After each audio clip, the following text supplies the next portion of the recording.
Good morning, students. Welcome back. Now we are starting our new session. In the first chapter, we are going to study in the history that is tracing changes through 1,000 years. Yes, so tracing changes through 1,000 years means we are going to study the changes that incidents took place during this period, that is from 8th to 18th century. The 1,000-year period, which is the period between 8th to 18th century. Clear, students? Now, the study, you all know what is history. Yes, history is the study of past. History is the study of past. Now, the study of past is classified into many periods. The British divided the Indian history into periods of ancient, medieval and modern. Clear, students? The British divided this period into history of ancient, medieval and modern history. This periodization of history based on religion is unique only to India because it negates the political, social, economic and cultural development in the subcontinent. Few historians accept this classification of history. This, you all know, it is difficult to study the history of the world from ancient time to the present without some form of the division, that is dynasties, world wars, revolutions, etc.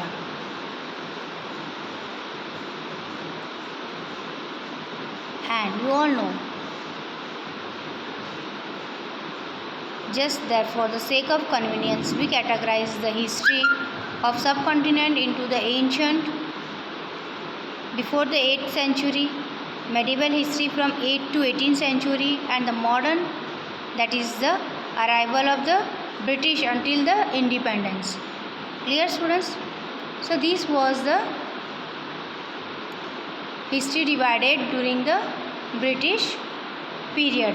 During the British period, the history was divided into three parts, that is ancient history, medieval history and the modern history.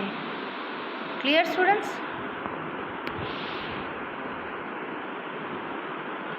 Now, you all know that just as the subcontinent attracted foreign invaders from early times, the economic prosperity that several regions achieved from the 8th to 18th century attracted European trading companies to come to India.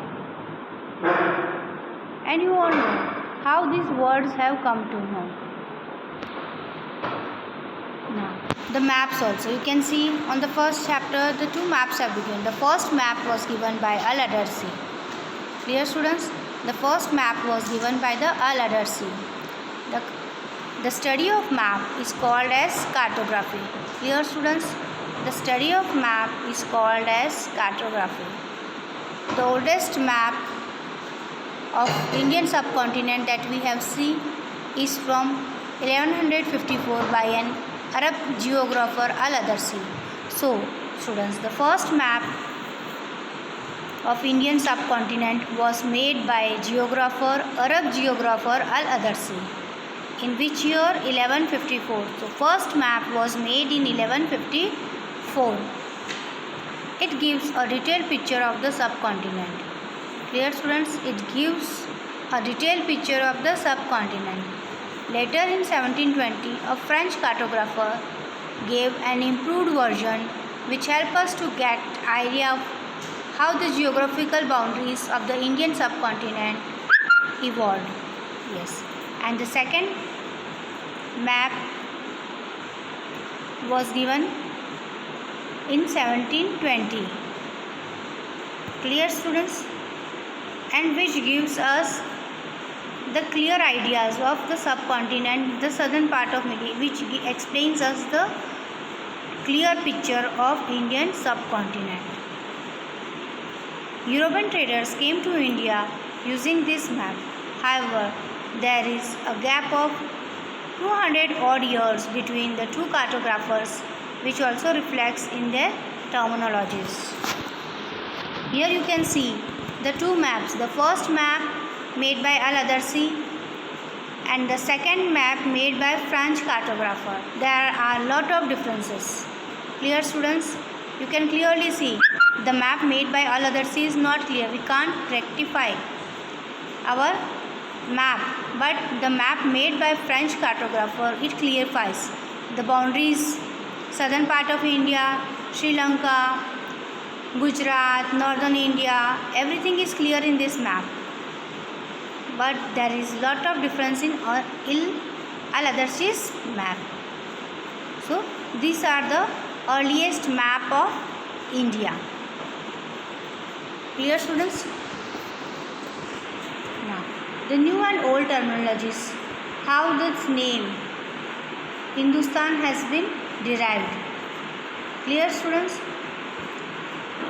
The 13th century by Minhaj Siraj, a colonial Sire, who wrote in Persian the areas of Punjab, Haryana and the land between the Ganga and Yamuna, dominance of Delhi Sultan. Babur used Hindustan